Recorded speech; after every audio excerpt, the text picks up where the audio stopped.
right, so before we get started and talk about passing, the test itself, the horror stories, or all the stuff that comes up with it, I'd like to start here. So if you're new, my name is Veronica. I'm a licensed counselor. I've taken the NCE. I passed it. I've done it all while having anxiety and having my actual livelihood depend on whether or not I pass this test. So if anyone's going to give it to you straight, it's going to be me. So I'd like to go over a few things in this video, and a lot of that's going to focus on signing up, the different paths to it, and then I'm going to be making subsequent videos in a playlist about like the study materials that you're going to want to use. So if you haven't already, like, subscribe, follow. I'm trying to get to 1,000 subscribers so that it helps, and I hope that this video helps you. All right, so first things first, you're going to want to focus on progress and preparation instead of panic and procrastination that typically sets in when we talk about the NCE. So I can say that because of avoidance, that's typically what people trip up on. Or as soon as you sit down and face this thing, make a game plan, the better off you're going to be. So that's why I'm making these videos, because I didn't have any of this stuff and I stumbled blindly. So relax, take a breath, and let's just focus on building yourself up and your studying habits instead of the test itself. I know that's easier said than done, but I promise you, if you let this exam mentally destroy you before you've even sat down to take it, you're going to tank yourself.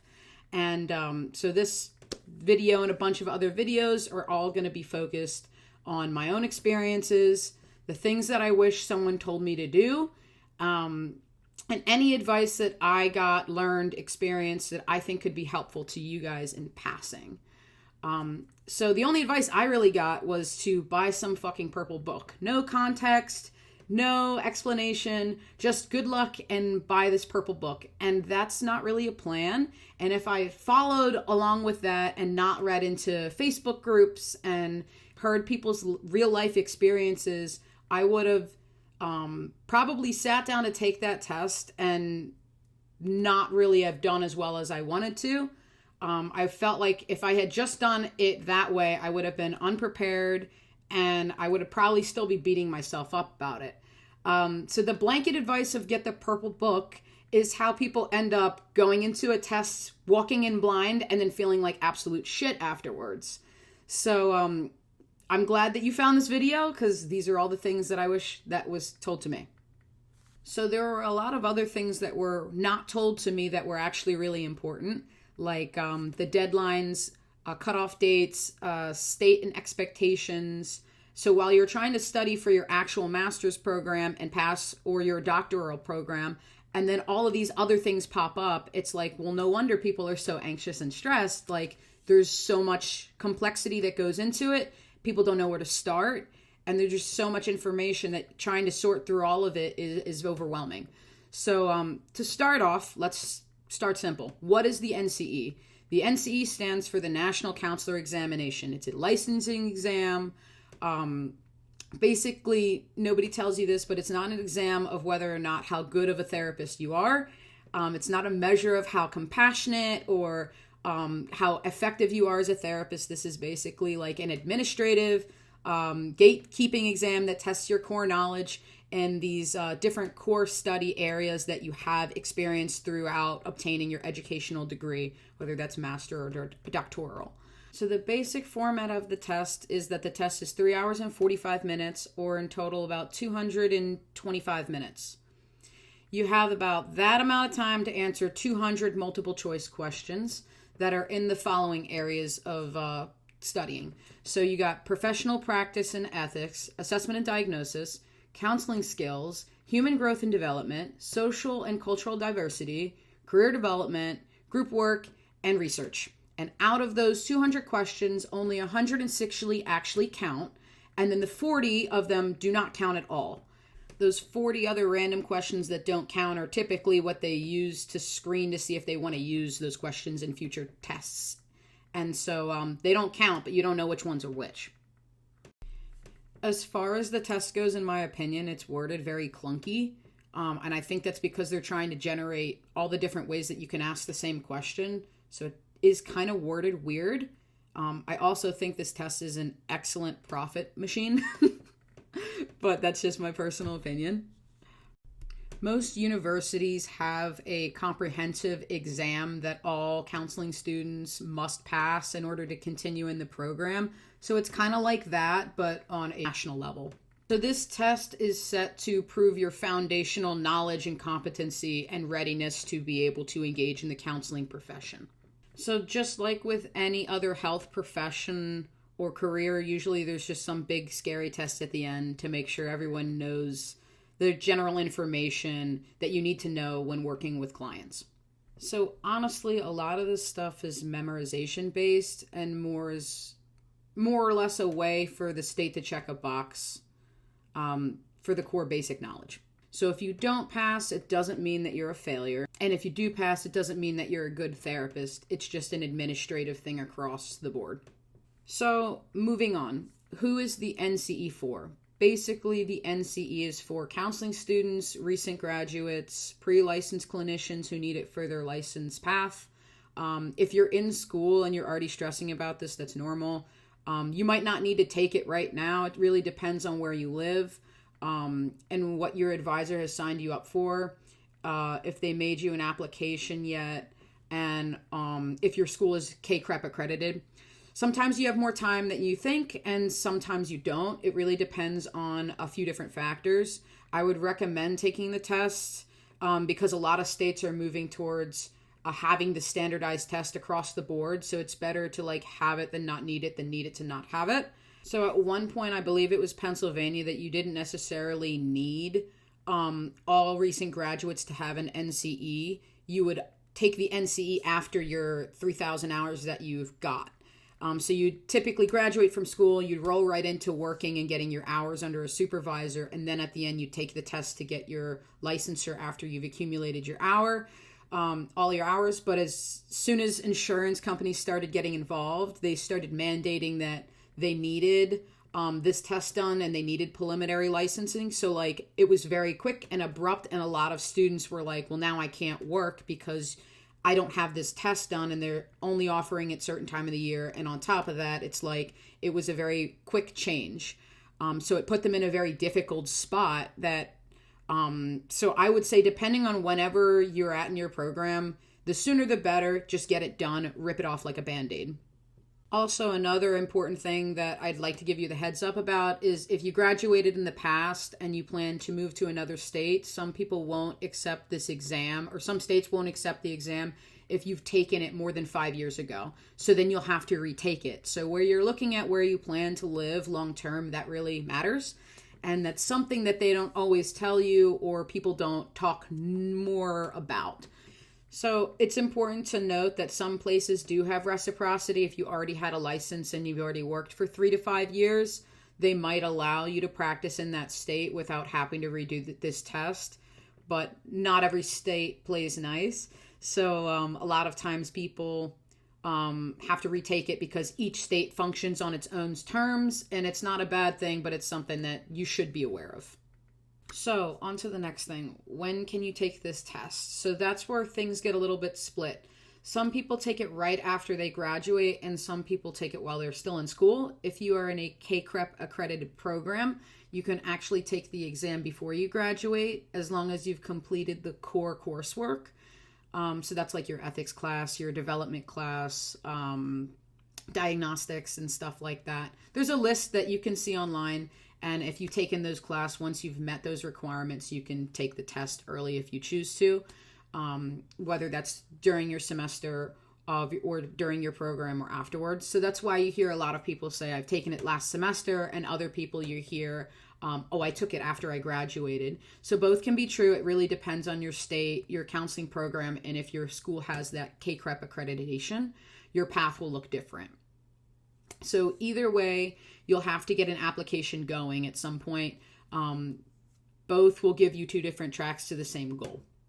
If you do it through the KCREP accredited program, and your school will typically approve you, so ask your advisor, because sometimes schools don't always mention this, and then I don't know if they're busy and they have so many students, or if they just suck. I've just seen people get pushed through the system and then they're unable to work by the end, when they graduate because they didn't know that they needed to take the NCE before they finish their degree. And then that impacts them getting the ability to get a job. And then this test is only offered certain times of the year. So let's say you graduate in the summertime and then the test isn't offered until October. Just so you know, you're going to go a couple months without being able to work or make an income with the degree that you just earned if you live in a state that requires you to have some kind of standardized test or license before you start working under a supervisor. So just knowing that is important. Authorization to take the test is like they give you like a 6-month testing window. So if you sign up to take the test and you need to enroll in the test within that 6-month period and pick a date, or else you miss out on that fee that you paid. So keep in mind that like there are certain windows that are important. Keep that in mind. The exam fee, depending on where you're at, is anywhere from $275 to $300.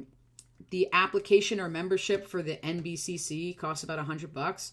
And if you need to retake the exam, it's like another $300. And that's not really including any of the studying materials. So this stuff can add up really quickly, and no one tells you that you have to save up, because I didn't have the money to just pull out of my butt to afford all this.